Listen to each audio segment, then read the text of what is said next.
Well, good morning, everybody. This is Anahita Champion, and I'm the owner of Twin Cities Mobile Mommy.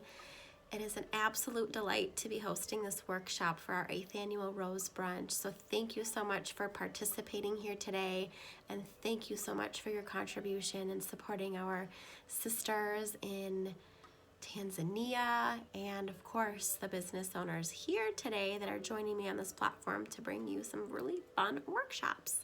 So before we get started on the content that I'm sharing with you today, I want to do a cheers with either your coffee, your water, your tea, your mimosa, or perhaps your Bloody Mary, whatever your beverage is. Let's just do a little quick cheers,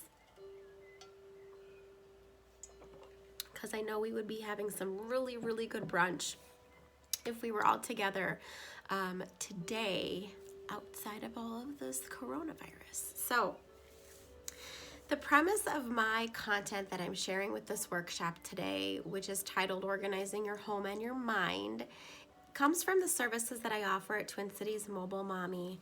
So when I was a brand new mom to a newborn several years ago, I was working from home. The piles of laundry were just like calling my name. The dishes were piling up. Box that needed to go to the post office was sitting there for a week, you name it.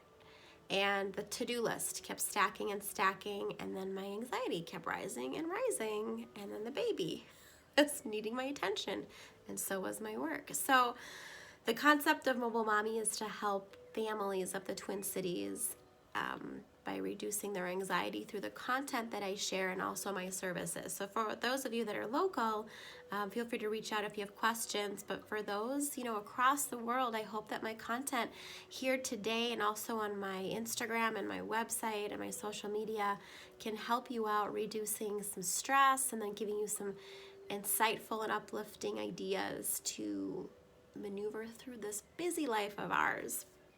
So today I'm sharing 3Ds of my 3D method to reducing overwhelm and anxiety when it comes to the massive to-do list that we put out there based on the ideas in our minds, the thoughts, the commitments, and the projects that we have to fulfill.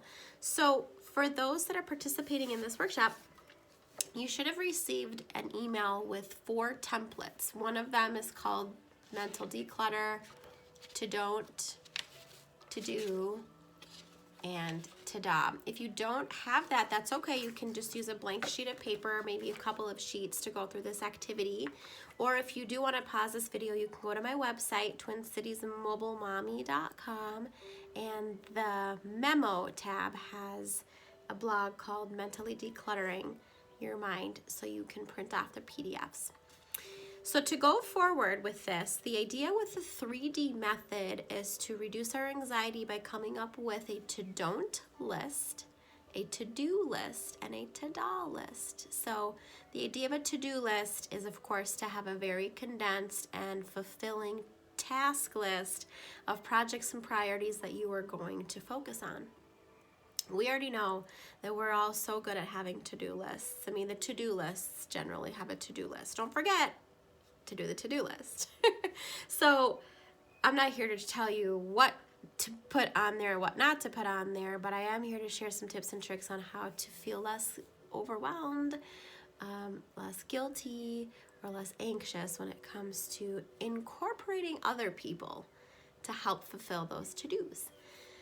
By doing so, we are going to have to create a to-don't list, and that's going to break down 3 components of what it takes to make a to-don't list. Then we're going to celebrate by making a ta-da list. So let's get started. The very first thing that we're going to do, if you have your template or a blank sheet of paper, is to mentally declutter. There's often a lot of things on our minds that consume space, and the whole premise of this activity is to empty the mind of thoughts, responsibilities, tasks, and priorities that take up space in your mind.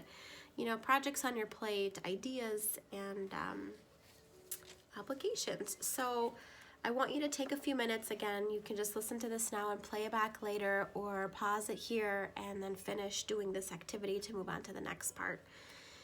But I want you to write down anything and everything that you can think of that's taking up space in your mind. So I'll read off a couple from mine that whether they overwhelm me or bring me joy, it's on my mind. So I will list off some of the examples and just show you the bandwidth that you can have when you brain dump. Folding laundry, mailing a package, doing a Zoom call, recording this workshop, touch base with my intern on a call, editing some blogs, writing my newsletter, giving my daughter a bath, cleaning the living room, handling my inbox. See, I cringed. Organizing my office closet, doing the laundry, well, washing the laundry, folding the laundry was the other one. Cleaning out the car, organizing my makeup drawer, organizing my jewelry drawer, mailing a baby shower gift, creating a social media calendar for my business, recording a belly dance class, I teach belly dancing, posting another video for another project, cleaning the garage, and then finishing a client project. So these are just a few of the projects and tasks and thoughts that are on my mind. Trust me, when I wake up in the morning, I usually feel ambitious, like I'm gonna tackle the world, and then before I know it, the day has kind of gone in a different direction, and the most successful thing I've done is make a bed and drink my coffee. So that's how I mentally declutter, is putting all the things that are on my mind from the moment I wake up through, all the changes, especially the twists and turns that we've had in these recent weeks of this worldwide pandemic. So step one, mentally declutter and jot some things down on your mental declutter task list. Just brain dump. We're not even going to do anything with it yet. The next component is to organize these items on your mental declutter list into 3 categories. We are going to, well, technically 4. The 3 that we're going to focus on for this next part is the to-don't list. It's actually possible to don't do something. We don't have to do everything. We know we're fully capable of rocking the to-do list, of manifesting a project, of making something super amazing, but we don't have to do it all the time. Just because we can doesn't mean we should or that we have to. So incorporating a to-don't list is really going to help free up some space and reduce your anxiety. And here's how we do it. The first thing you're going to do is refer to this mental declutter list that you created. And on here, I want you to scratch off some items. I want you to scratch off anything that doesn't bring you joy, anything that costs extra time or money or mental capacity right now. So you're going to eliminate some items off of here. This doesn't need to be permanent. It could be for the week, it could be for the month, or it could be for the season of life that you are in.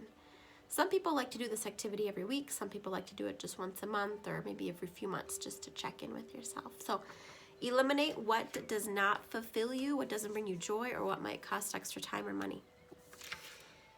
You're also going to do the same thing by delegating an item. So you're going to, up here, you're going to put tasks on this list that you can eliminate, automate, and delegate to other people. This becomes your AID, your ADE. So as you can see right here, I put a D next to cleaning out the car. The car is filthy, especially with a child and going from winter to spring. It's something I should probably do more often, but we also spilt a whole bunch of snacks in the back seat recently that I haven't cleaned out. So I don't need to do this myself when I know my daughter and my husband would probably have fun and doing it more efficiently. So I'm going to delegate this to them. I'm also going to automate a process. So a lot of us know that automating is generally something we think about maybe with auto bill pay, a recurring payment that comes out of our account, goes to the bill holder without us really physically doing anything, but we know that the bill is being paid. So the same system can be put into place with other areas of life. So for example, maybe you and a neighbor once a month want to switch off date night. So one weekend you babysit their kids, the next weekend they babysit your kids. And during those times, you take time for yourself, or you take that time for a date night with your spouse or significant other. That way, the childcare and the weekend is already automatically processed and into place. I take that to the next level. My husband and I have a mason jar, or just like an extra jar downstairs in the kitchen. And once a month, we take a slip that we've already pre-written out of the jar, and that's going to be the activity we do for the week, or for the for date night. I'm sorry. So that could be going to a winery, going bowling, you know, painting canvas art at the lake, or going shopping together, or what have you. So we have a whole bunch of items we've already put in the jar. So when the weekend for date night comes, we pull it out of the hat. We have a little budget set aside for it already. Some are free, some are 50 bucks, you know, give or take. And then we already have a babysitter into place. So that's an example of automating. And then delegating, of course, is anyone else that can participate in the project or the task, or anyone else that lives in the household can participate in this activity. So delegating it to them, just like my clients delegate their tasks to me so that I can help run some errands for them, organize their living room, organize and declutter their toy area.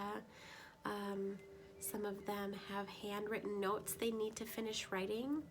I know I did. I should have probably had my husband help with our thank you notes for the baby shower and wedding, but I didn't do that. So that's something else that you can delegate.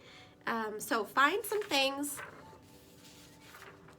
on this list, your mental declutter list, eliminate items, and what you can automate, delegate, and eliminate will now be on this to don't list, just so that you can see that you can hand off other items to different people or eliminate them. So we've filtered through our list, and now we're going to prioritize a handful of items that you're going to focus on for this coming week or maybe this month. You choose the time frame, but this is the process I'm guiding you through. So my to-do list for the next week is going to look something like this. I have 5 priorities that I'm going to select from that original mental declutter list. I automated some, I delegated some, and I eliminated some. The 5 I have left are my workshop, the emails, the baby shower gift, posting other project videos, and finishing a client project. And then I ranked them in order of priority. So this first one I'm going to do is this workshop you're watching. And then the next one I'm going to do is post another video to my YouTube channel. And then my client project, my inbox, which I have to do, and then I'm going to mail that baby shower gift. So these are my focal points for the week, my to-do list. It's a condensed and efficient way of handling my priorities in a timely manner, and I'm not going to be so cringed out from all the other items that I have to do because they're either automated or delegated, or I scratched them off. So then we have a to-do list and a to-don't list. The third component is a to-do list. It's my favorite part. So a to-do is a moment for you to have self-recognition and praise. When you accomplish something and when there's a success and you're proud of it, I want to encourage you to give yourself some praise. A ta-da! Have a ta-da moment, like you did it. Ta-da! So I'm here at this workshop today. I recorded it, I uploaded it, you're watching it, we're going through this together. Ta-da! Like I did it. So what I like to do is jot down a few ideas, tasks, projects, and just different things that I've accomplished, whether they're on that original declutter list or not. And most of the time they're not really on there, because having this list in and of itself, here's another sandwich, I can cross them off here. So I could transfer it and write it on here, or I can cross it off here just to see that I fulfilled it, which is so fulfilling just to cross something off. I know a few of my friends that can agree. Sometimes I put something on a to-do list just so I can cross it off. Anyhow, so the idea of this to-do list is to give yourself some praise by physically seeing what you have fulfilled and accomplished, whether it's on your to-do list or if it's something that you've done outside of that. So for example, we had a picnic, and it was such a fun way of having dinner and lunch. We did a couple of picnics this week. We also went out on a walk for Earth Day. It was one of my favorite highlights of this whole entire quarantine so far. But we took a garbage bag and gloves and we cleaned up the garbage that was on the walking path, and that felt really good. I also hosted a belly dance class on Zoom, and I made my bed today. I mean, it could be the smallest things, just giving yourself praise. Maybe you tried a new recipe. Maybe you said no to doing something. Maybe you delegated it. Maybe you did this whole activity and you want to give yourself recognition for going through that. Maybe you completed an online certification, or you had some extra time to yourself. So however you feel successful and accomplished on something, I would love to encourage you to write it on your to-do list. There's one other thing that I like to do is I actually have a success jar. So for me, I don't carry around a to-do list all the time. It's nice to have maybe on the work front, this could be a little bit more pertinent, but for just the daily activities or maybe weekly, I put my to-do lists on a slip and I write them down and I jot them out and I throw them in here. And they're not even that fancy. I just have this cute little notepad and a pen ready to go. And sometimes this stays in my office, sometimes it goes to the kitchen and the living room, sometimes it's on my nightstand. This little sucker just kind of follows me around. But all I did was take a hot cocoa container 4 years ago, wrapped it in construction paper, and I call it Hita's Successes, and I love this thing. So what I do is at the end of the year, I look at all those successes, just like in the corporate world, they give you a year-end review.